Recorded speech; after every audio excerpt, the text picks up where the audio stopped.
세상을 바꿀 수 있는 반응이라는 설교의 제목으로 은혜를 나누고자 합니다. 우리는 세상을 바꾼다는 것, 그리고 어떤 현상에 반응하는 것, 이 두 가지가 이 설교의 제목에 들어가 있는데요. 과연 내가 세상을 바꿀 수 있을 만한 힘이 있나? 라고 생각하지만 이 세상의 모든 큰 것들도 자그마한 우리의 결단으로 이루어지는 조그만 변화에서부터 일어나고 있음을 우리는 알 수 있습니다. 수많은 삶의 기회들 가운데 우리가 어떻게 그런 기회들을 잡고 판단하고 생각하는지에 대해서 우리는 전혀 다른 삶을 살 수도 있습니다. 그러한 예를 참 좋은 예가 2013년에 한 신문에 소개가 되었는데요. 미국의 한 대학교를 갓 졸업한 23살의 신예 프로그래머, 컴퓨터 프로그래머인 패트릭 맥콘록이라는 한 젊은이가 있었습니다. 지금은 굉장히 유명 인사가 됐고 그 안에서 프로그래밍을 하는 사람으로서는 입지도 있지만 그때는 그냥 평범한 학생이었습니다. 이 한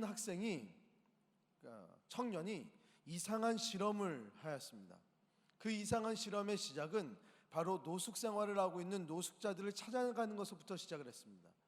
노숙자들에게 찾아가서 이 청년은 두 가지 질문합니다. 제안을 합니다.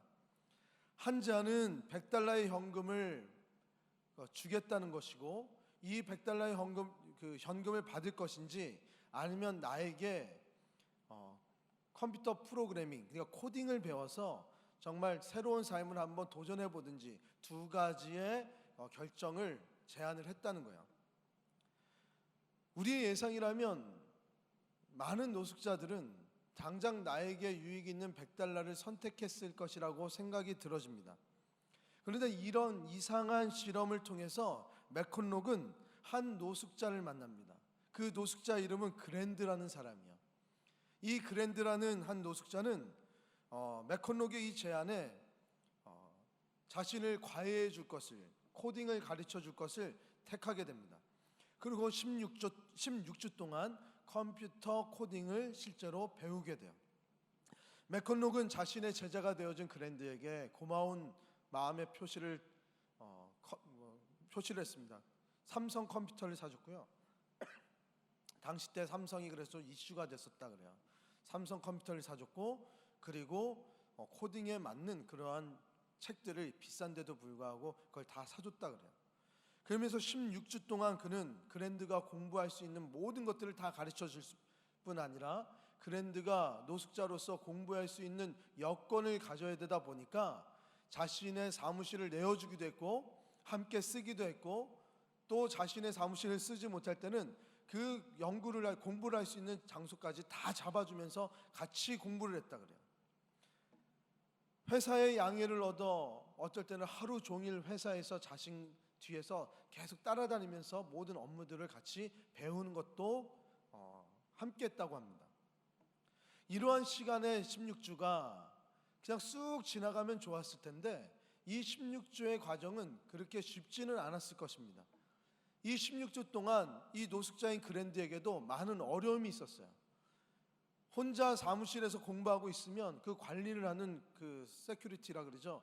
그 경비하시는 분들이 와가지고 이 노숙자가 아무도 모르게 들어와서 공부를 하는 줄 알고 그를 끄집어내다가 패대기를 쳤다고 하는 기사도 있습니다. 이런 많은 어려움들도 있었고, 그리고 노숙을 하다 보니까 자신의 것을 잘 지킬 수가 없는 상황이잖아요. 그러다 보니까 맥콘록이 사줬던 노트북도 없어지고, 그리고 자신의 프로그래밍 그 책도 교재도 다 없어지는 어려움도 겪었다고 합니다. 또한 이 소식이 세상의 인터넷을 통해서 알려지다 보니까 가장 힘들었던 것은 주위에 자신과 비슷한 처지에 있던 사람들이 뭘 그거를 하냐고 이 그랜드에 향해서 되게 비판적인 많은 댓글들을 달았다는 거예요. 어쨌든 그는 많은 어려움이 있고 우여곡절 속에서 보낸 이 16주를 잘 마치고요, 끝까지 포기하지 않았다고 합니다. 그렇게 처음 코딩을 배우고 난 뒤 4개월이 지났을 때 그랜드는 트리스4카라는 카풀 앱을 개발하게 됩니다. 카풀이라는 것은 같이 차를 타면서 출퇴근을 하는 그런 도움이 주는 게 이 앱인데, 이 앱은 그냥 카풀을 매칭만 시켜주는 것이 아니라 내가 이 카풀을 통해서 이산화탄소 양을 줄이면서 어떻게 환경에 도움이 됐는지도 같이 보여주는 그런 앱이었다 그래요. 이 개발이 4개월 만에 만들어지자 많은 사람들은 놀랬다 그럽니다. 그 전에 그랜드는 이 프로그래밍에 대한 어떠한 사전적인 지식도 없었고 배움이 그렇게 탁월한 그런 그 사람이 아니었다 그래요. 이 앱이 발매가 되자 애플 앱스토어나 구글 플레이어에 0.99달러에 판매가 됐어요. 이 소식을 듣고 많은 사람들이 응원을 하고자 이 앱을 깔았고, 필요성을 느낀 많은 사람들이 이 앱을 사용되어져서 이 그랜드는 여기서 나오는 수익으로 전혀 다른 삶을 살 수 있었다는 것입니다. 물론 지금은 이 앱이 사라졌습니다. 그리고 이 앱을 개발해서 수익을 얻은 것뿐만 아니라 이 그랜드는요, 자신과 비슷한 처지에 있는 사람들에게 자신이 배운 이 코딩을 그대로 나눠주길 원해서 많은 사람들을 교육하는 일을 하기 시작했고, 청소년들에게도 꿈을 갖는 강연들을 하기 시작했다고 합니다. 전혀 다른 삶, 그들의 만남은 서로에게 큰 인생의 전환점을 주었고 새로운 꿈과 새로운 비전을 얻게 하는 그런 만남이 되었습니다. 우리 삶에서도요, 여러 번의 인생을 바꿀 수 있는 찬스들이 우리 성도님들의 삶을 기다리고 있을 것입니다. 어떤 사람들은 인생에서 인생을 바꿀 만한 빅 찬스가 3번 온다고 얘기하는 사람들도 있어요. 어떤 사람은 4번이라 그래요. 어떤 사람은 단 한 번의 기회를 꼭 잡아야 된다고 얘기해요. 그 수가 중요한 것이 아니라 모두가 얘기하는 것은 반드시 우리가 살아가면서 우리의 삶의 대전환점은 반드시 우리를 찾아온다라고 얘기를 합니다. 저는 목회자로서요, 이러한 우리의 삶을 바꿀 수 있는 대전환의 기회는 오늘 이 예배를 통해서도 이루어지고 매 순간순간마다 하나님이 주시는 은혜와 성령님의 체험으로 인해서 성령의 충만함을 통해서 우리는 그 전환점을 이뤄낼 수 있다라고 생각을 합니다. 믿으십니까? 저는 아무리 생각을 해봐도 우리가 기회를 지금 우리 성도님들도 내 인생의 가장 큰 기회를 놓쳤다라고 생각하셨던 분들도 지금 이 중에 계셨을 수도 있어요. 이미 우리가 지난 과거를 돌아보면 그때 광교가 개발하기 전에 내가 여기 분양을 받았어야 돼. 너무 안타까워하시는 분들 혹시 너무 시간이 지났죠. 광교 개발 분양은 그럴 수도 있었고, 또 하나는 뭐예요? 2년 전만 해도, 불과 4개월만 전만 해도 우린 대부분 주식을 안 하는 사람들이 없을 정도로 많은 사람들이 주식을 했습니다. 왜냐하면 인생의 큰 부를 축적해 줄 수 있는 찬스라고 생각을 했어요. 지나고 나니까 그때 내가 왜 그 주식에서 돈을 빼지 않았을까? 그때 왜 이걸 투자하지 않았을까? 테슬라를 샀어야 되는데 내가 삼성을 사다니. 우리 삼성 임직원들이 있는데 삼성을 샀어야 되는데 테슬라를 사다니. 축복인데 이거는. 후회하며 통곡하며 아쉬워하며 우리는 그때의 시간을 놓친 것에 대해서 아쉬워합니다. 우리의 삶을 이렇게 뒤돌아보면 우리에게 주는 교훈이 있어요. 삶을 바꿀 수 있는 축복된 기회를 놓치는 이유가 무엇인가를 우리는 발견할 수 있습니다. 우리의 경험을 통해서. 우리 인생을 바꿀 수 있는 축복된 기회가 우리에게 왔을 때 그 축복된 기회는 우리에게 온 기회를 누군가가 그 기회를 뺏어가기 때문에 우리가 그 기회를 잡지 못한 것이 아니라 우리가 그것을 포기하기로 선택했기 때문에 우리에게 그 왔던 인생의 큰 기회들을 놓치게 되었다는 거예요. 오늘 본문에서도요, 자신의 축복을 거둬찬 한 무리들이 소개가 됩니다. 오늘 본문은 바울이 비시디아 안디옥에서 설교했을 때의 반응을 이야기합니다. 바울이 이 비시디아 안디옥에서 설교를 했을 때 큰 은혜가 임했어요. 43절의 말씀에 보니까 회당의 모임이 끝난 후에 유대인과 유대교에 입교한 경건한 사람들이 많이 바울과 바나바를 따르니라고 말씀하고 있습니다. 회당에서 모임이 끝났다는 것은 뭐야? 설교가 다 끝나고 예배가 끝났습니다. 그 설교를 들은 사람들은 유대인과 함께 유대교에 갓 입교한 사람들이야. 일부는 유대인이 있었고요. 그리고 입교한 이방인들이 있었겠죠. 그 경건한 사람들이 그 설교를 들으면서 하나님의 말씀에 움직이며, 야, 이젠 내가 이렇게 살면 안 되겠구나. 바울의 말씀에서 나온 예수님처럼 하나님의 구속의 역사에 동참한 예수님과 같이 나도 다시 오실 그 예수님의 재림의 때를 기다리면서 나도 역사의 한 축에서 그 때를 예비하는 자로 살아야 되겠다는 결심이 쓴 겁니다. 그래서 바나바와 바울의 제자가 됐다는 것은 하나님의 말씀을 따르는 자, 예수님의 제자가 되었다는 말씀을 이야기하고 있는 거예요. 그러면서 그 제자가 된 자들이 바울에게 다시 한번 그 다음 안식일에 우리들의 회당에 와서 하나님의 말씀을, 그 구속의 역사를, 예수님을 통해서 일어났던 많은 일들을 우리에게 설교해 달라고 청합니다. 그런데 문제는 바로 여기서부터 일어나요. 우리의 교회도요, 교회가 아무것도 하지 않고 가만히 말씀만 잘 전하고 움직임이 없으면 아무 문제가 일어나지 않습니다. 하지만 교회가 어떠한 비전을 제시하고 어떠한 일들과 부흥의 역사들이 막 활발하게 일어나기 시작하면 그곳에서 항상 문제가 생기기 시작해요. 오늘 이 상황에서도 똑같습니다. 비시디아 안디옥의 그 회당에 부흥의 역사가 일어난 거야. 그랬더니 그 말씀을 긍정적으로 받아들였던 한 무리들과 또 이들의 시선을 곱지 않게 바라보는, 비판적으로 바라보는 한 무리들이 생겨났다는 것입니다.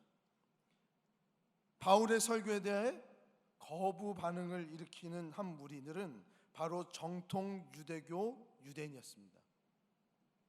그들은 유대교 유대인이요, 자신의 전통을 소중히 여겼던 사람들입니다. 많은 이들이 예수님이 하신 일에 대해서 감격하면서 이제 다른 삶을 살아야겠다라는 그 결심을 하며 예수님의 제자가 되겠다라고 따르는 그 마당에 이 정통 유대교 유대인들은 조금 다른 마음을 품었습니다. 45절의 말씀에 보니까 유대인들이 그 무리를 보고 시기가 가득하여 바울이 말한 것을 반박하고 비방하거늘이라고 말씀하고 있습니다. 그 유대교 유대인들은 바울의 설교를 반박하고 비방하고 있습니다. 그런데 비방의 이유가 무엇입니까? 바울의 설교가 하나님의 말씀과 정반대가 되는 말씀이기 때문에 반대를 했던 것입니까? 그의 설교 가운데 어떤 문제가 있었다고 얘기하고 있습니까? 아니요.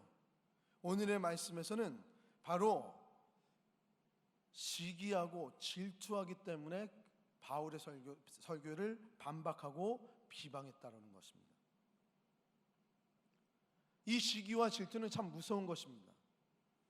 솔로몬도 시기는 무덤과 같은 것이라고 얘기를 했었어요. 그만큼 죽음과 연결이 되고요, 이 시기는 실제로 살인까지도 연결이 되는, 우리 삶에서도 지금 보여지는 것들이 그렇잖아요. 질투를 통해서. 그런데 오늘 저는 여기서 단순히 그 정통 유대교 유대인들이 그냥 마음적에서 나오는 시기심과 질투심, 그러니까 우리가 속히 말하는 그 사돈이 땅을 사면 배가 아프다는 식의 시기와 질투를 의미하는 것 같지는 않아요. 내가 조금 더 가졌다 그래서 옆에 있는 사람이 조금 없고 옆에 사람들이 더 많이 가졌다 그래서 갖는 그런 질투와 시기가 아니라는 얘기입니다. 실제로 유대인들은 자신들의 그 전통 속에서 배워지는 미시나라는 그 정통 교리가 있었어요. 그것은 하나님의 말씀처럼 율법처럼 지켜졌단 말이에요. 그것이 구전되어진 이야기들인데 이 미시나라는 이 책이 쓰여진 묶여진 것이 바로 탈무드라는 책입니다. 우리 탈무드를 보면 다 알고 있잖아요. 지혜서잖아요. 그게 사실 구전되어지는 이스라엘의 율법책이요. 그 지혜들이 얼마나 좋습니까? 시기를 할 때, 질투를 할 때, 시기를 받을 때 우리가 어떻게 살아야 되는지가 너무 잘 나와 있잖아요. 탈무드에. 아마 이 정통 유대교 유대인들도 이것이 단순한 감정에서의 시기였다면 자신들이 여태까지 배웠던, 랍비를 통해서 배웠던 지난날의 배움 때문에 잘 다스릴 수 있었을 것이야. 하지만 이 시기와 질투가 감정의 폭발로 이어질 수 있었던 것은 단순한 감정적인 것이 아니라 그 어떤 무엇인가가 있었다는 거야.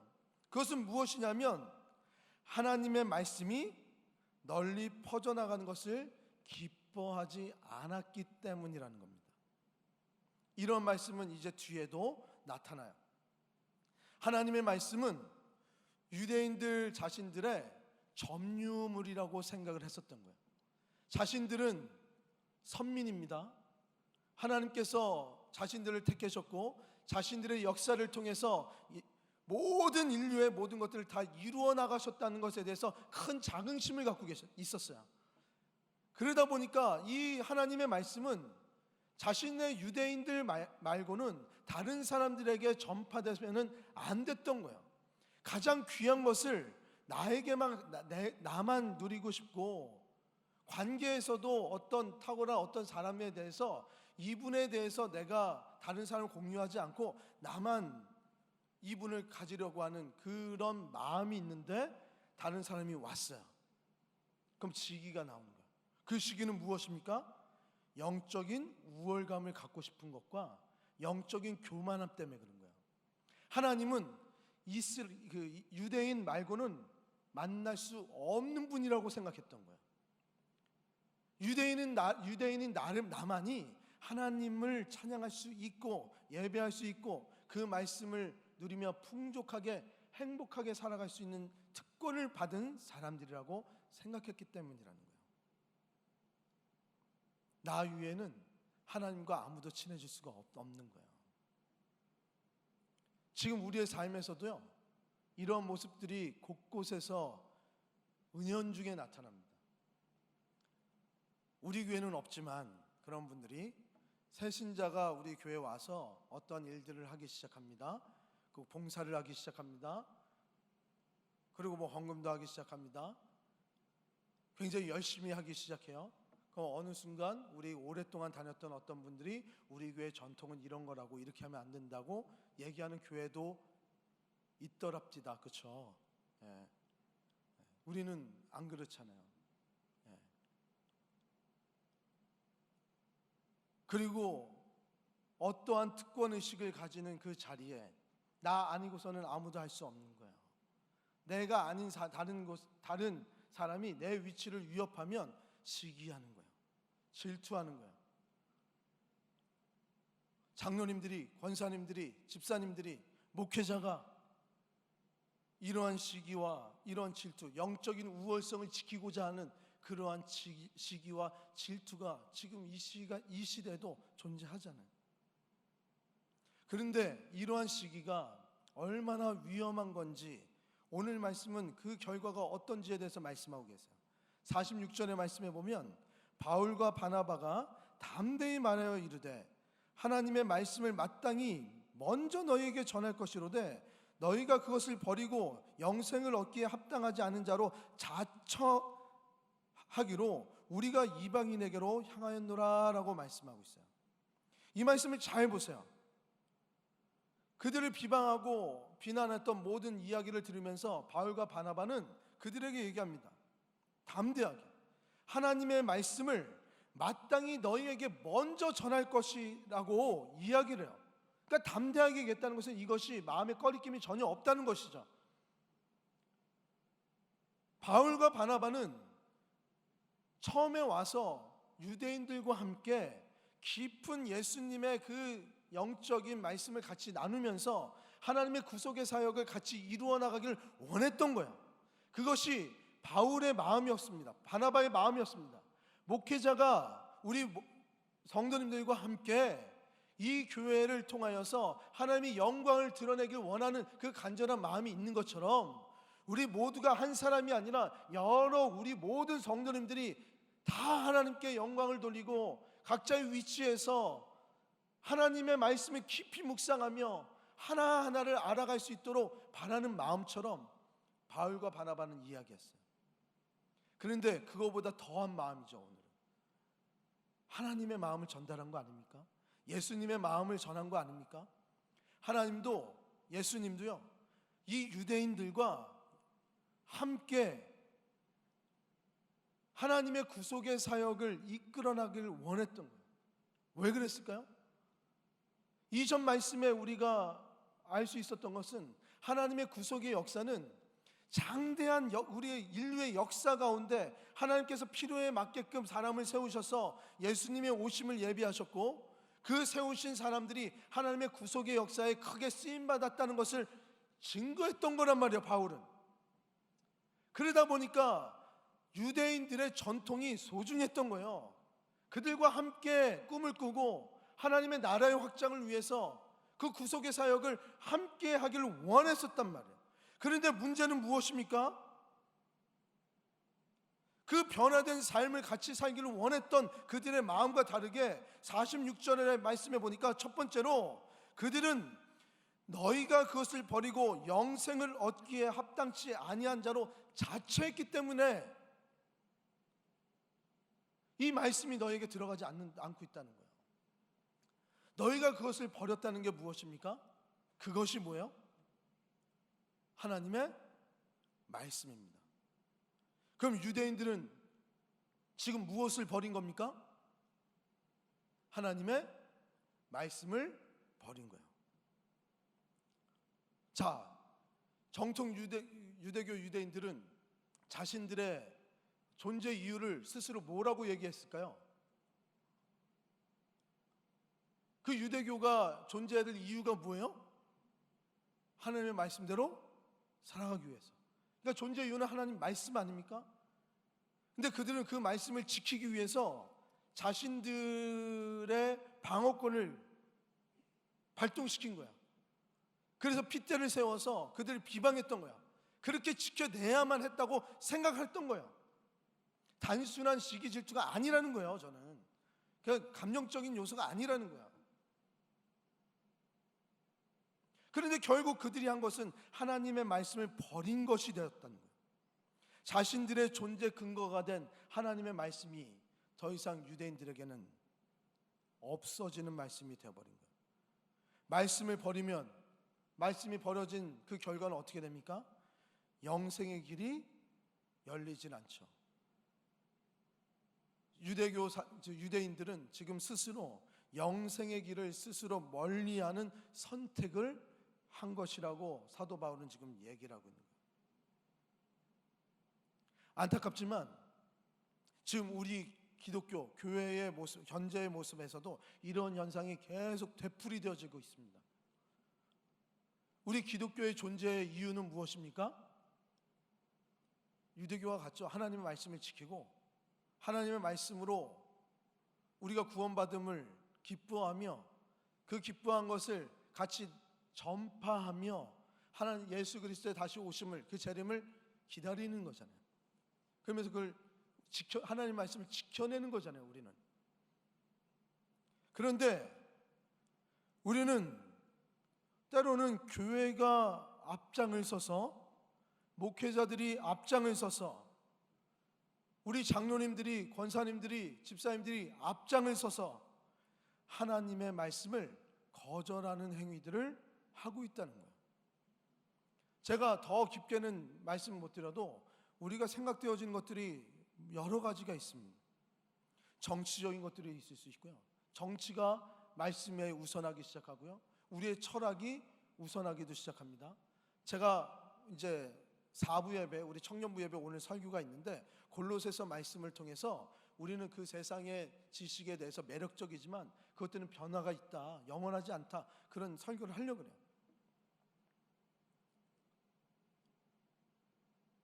여러 가지가 있어요. 그리고 교회의 모습 속에서 바라봐도 갑자기 행사가 많아지고요, 설교가 짧아지고요, 성경을 연구하는 연구의 소리들이, 성경을 읽는 소리들이 사라지기 시작하고요,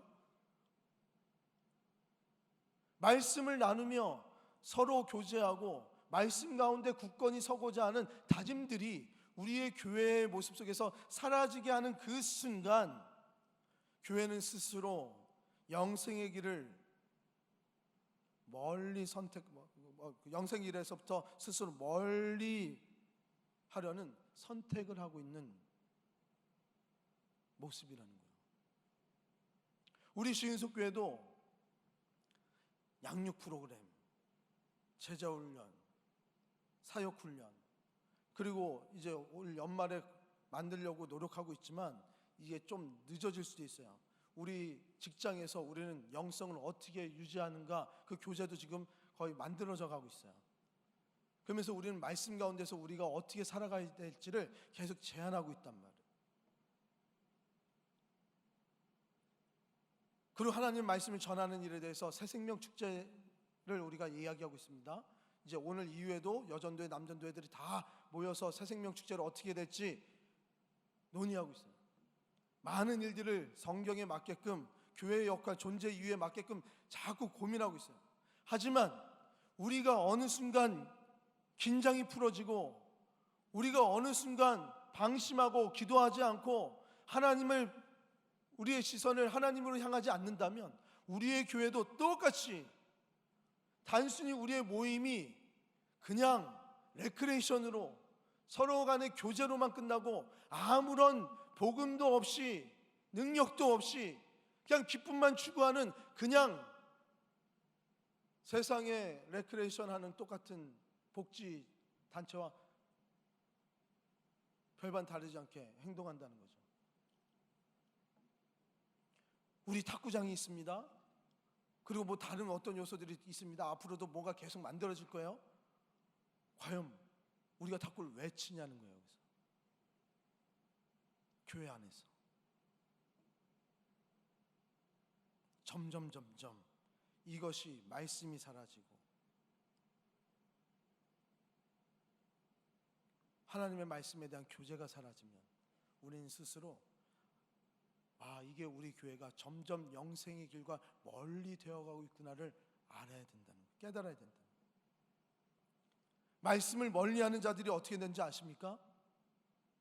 46절 마지막 절에 보니까 그 두 번째가 우리가 이방인에게로 향하노라 라고 말씀하고 계세요. 이거는 심각한 문제입니다. 우리가 이 땅에 있어야 될 존재가 사라지는 거예요. 유대교가 하나님의 구속의 역사를 이루기 위해서 존재하게 됐습니다. 그런데 우리가 이제 이방인에게로 향한 거예요. 영생도 없고 하나님 말씀 버렸기 때문에 하나님의 금촛대가 이제 이방인에게로 향해졌다는 거예요. 굉장히 무서운 얘기 아닙니까? 하나님의 금촛대가 움직였다는 것은 굉장히 무서운 얘기예요. 더 이상 내가 너희들을 사용하지 않고 버림바 되었다는 거예요. 구원도 없고 영생도 없고 저주받은 인생으로서 예전과 똑같이 살아가는 사람이 되었다는 거예요. 유대인과 함께 기쁨을 누리면서 그 역사, 그 전통이 다 나쁜 게 아니거든요. 하나님께서 주신 그 역사성 안에서 하나님께서 역사하셨던 그 경험들과 그런 체험들, 간증들이 쌓여있는 유대인들과 함께 같이 하나님의 구속의 역사를 이루어 나가기를 하나님은 너무나도 원하셨는데 누가 선택을 했습니까? 그 유대인들이 하나님을 거부했던 거예요. 하나님의 말씀을 거부하다 보니까 더 이상 하나님의 복음은 유대인들에게서는 발견할 수 없고 다 사라져버리게 되었습니다. 지금 유대교를 한번 보세요. 그들에겐 복음이 있습니까? 그들에겐 기쁨이 있습니까? 소망이 있습니까?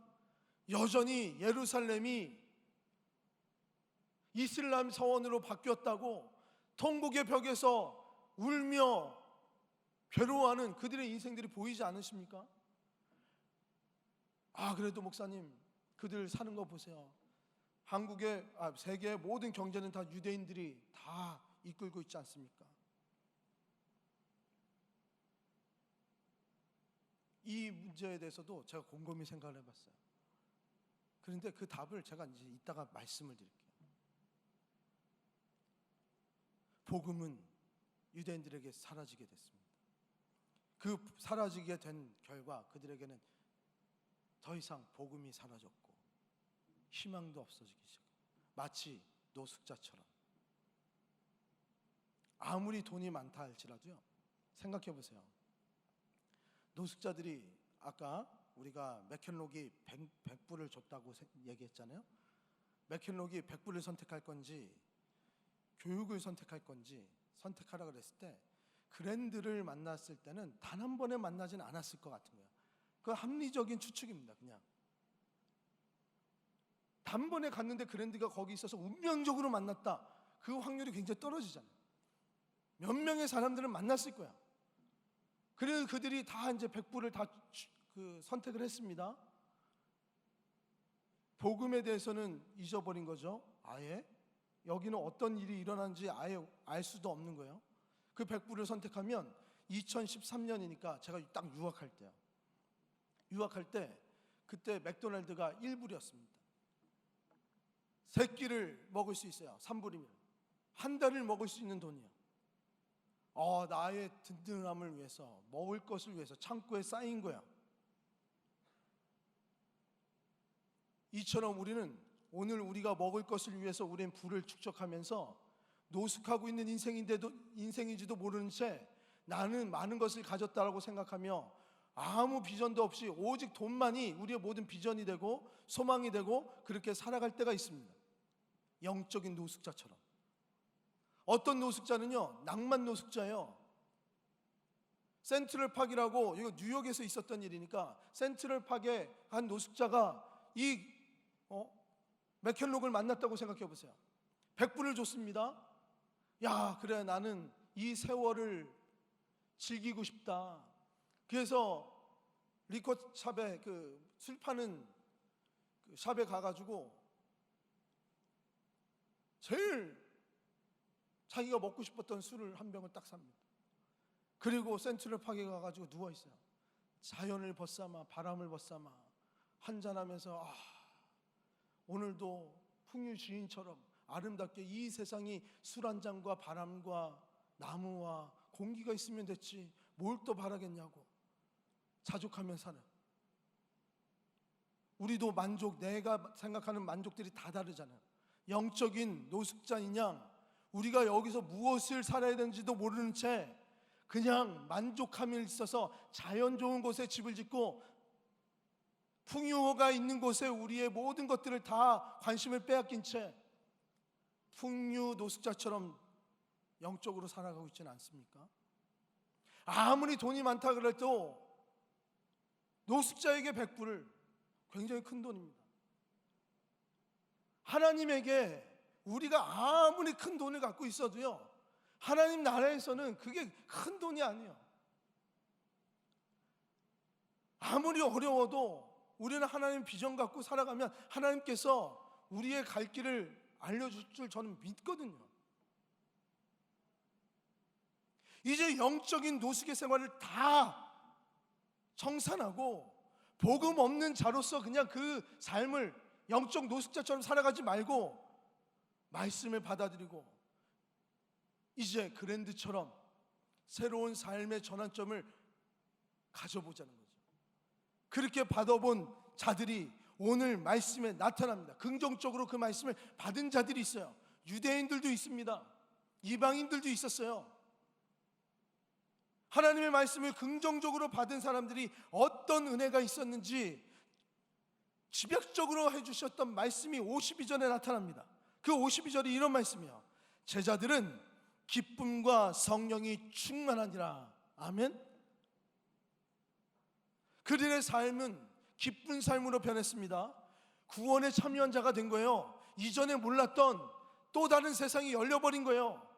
노숙자로만 살아갔던 그랜드가 이제 코딩을 배웠더니 삶의 가치가 무엇인지 깨달았고 내가 무엇을 해야 될지를 깨달았고 새로운 비전과 꿈이 생기면서 사회의 구성원으로서 가치 있는 일이 무엇인지를 행할 수 있는 힘이 생겼다는 거예요.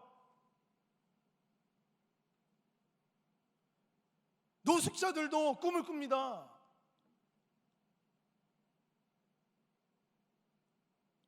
하나님의 제자들, 오늘 나오는 이 제자들, 하나님의 말씀을 긍정적으로 아멘으로 받아들인 이 제자들은 자신의 신분이 새롭게 된 것에 대해서 기뻐했어요. 왜? 이방인들은 늘 개, 돼지처럼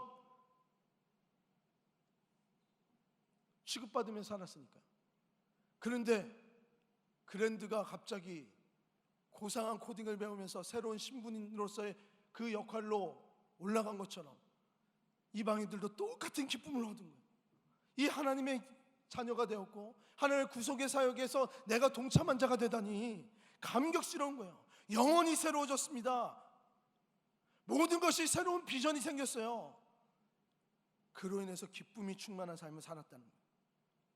그 기쁨이 충만하다 보니까 성령님이 압도하셔서 그들의 삶과 함께 하셨습니다. 그들이 성령의 삶을, 그 성령이 충만했다는 것은 이제 자신의 삶의 목적을 이제 자신에게 맞추어 나가는 것이 아니라 성령님에 맞추어서 살아가는 삶이 되었다는 거예요. 자신의 힘으로 살아갔던 모든 것들이 이제 성령님의 힘으로 살아가겠느라고 다짐했던 것입니다. 우리의 인생이 이렇게 변해야 되는 거예요. 그래도 목사님, 저는 그래도 하나님을 벗삼아 삽니다. 성령 의지합니다. 유대인처럼 그렇게 살지 않습니다. 말씀을 거부하지 않습니다. 여쭤볼게요. 그랜드도 자신이 은혜를 받으니까요, 예수 믿는지 안 믿는지 몰라요. 자기가 받은 걸 가지고 거저 받았으니 거저 주라는 것을 이행한 사람이에요. 은혜를 받으면 그렇게 살 수밖에 없어요. 근데 복음을 받아들였잖아요. 유대인들이 이것을 비방하고 비판했던 것이 그냥 말로만 한 게 아니고요, 나만 영적인 자만심과 영적인 그런 허영심, 교만함, 나만 이것만 누리면 돼, 나도 살기 너무 바쁜데 남들에게 이런 말씀 얘기하기가 너무 창피하고 난 소극적인 성격이야,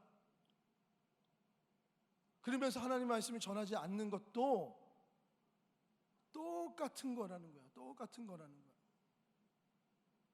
하나님의 말씀의 구속의 사역 안에서 우리는 하나님 이 복음을 더 이상 나 이외에 다른 사람들에게 전달되지 않기를 원했던 사람들이 유대인이잖아요. 우리도 더 이상 복음을 받아들이고 아무 복음의 제시가 없다면 그 유대인들과 똑같은 거 아닙니까? 하나님의 힘으로 살아가는 인생, 우리는 하나님의 말씀을 전할 때도 우리 힘으로 하는 거 아니에요. 하나님의 성령의 힘으로 하는 거예요. 저도 식당 가서 나 여기 신속교회 목사인데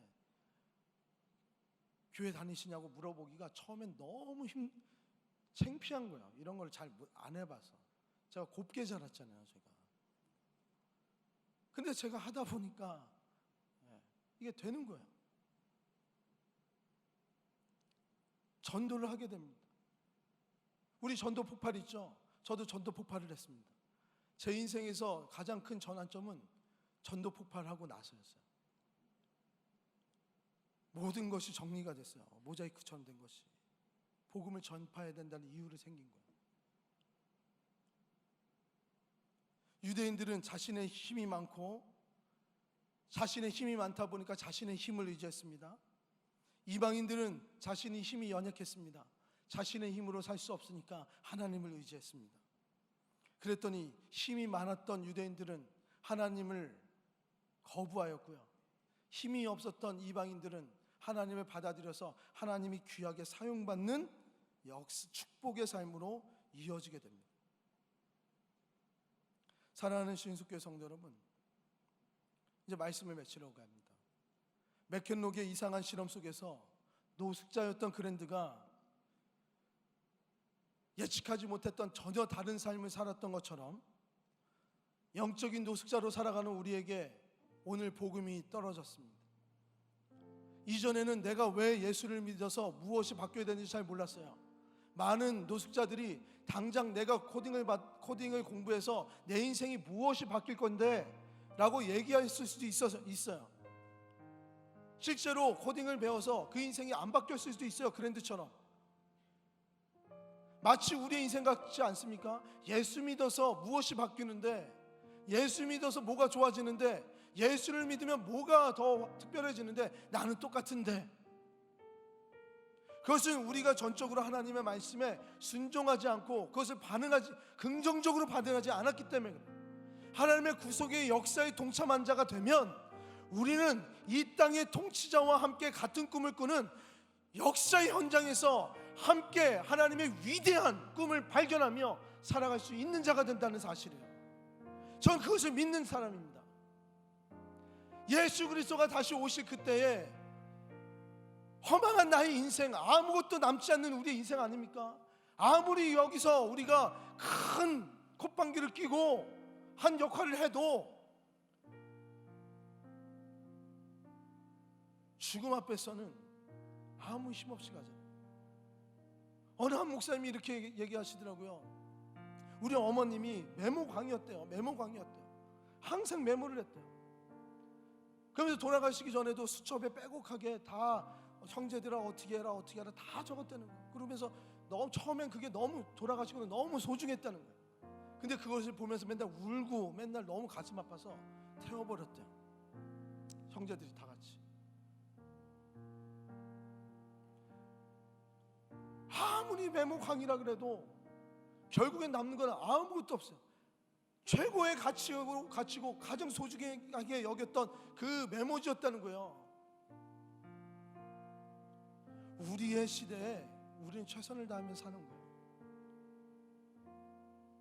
우리는 하나님의 영광만 영원할 뿐 우리의 인생은 허망한 거예요.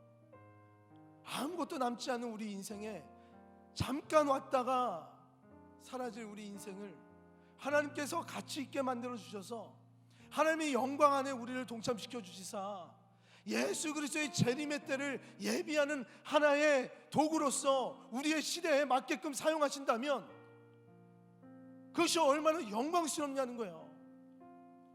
재림의 때에 우리가 하나님과 함께 다 마주하면서 그때의 하나님, 그때의 예수님, 우리가 이렇게 어려운 가운데서도 하나님의 말씀 붙잡고 그 예수님의 재림의 때만 기다리면서 복음 전파하며 기뻐하며 성령이 충만하며 살았습니다. 예수님 그때 아셨죠? 많은 이야기들을 우리가 영원토록 해야 되는 거 아닙니까? 하나님과 예수님과 그곳에 있는 우리의 신앙의 영웅들과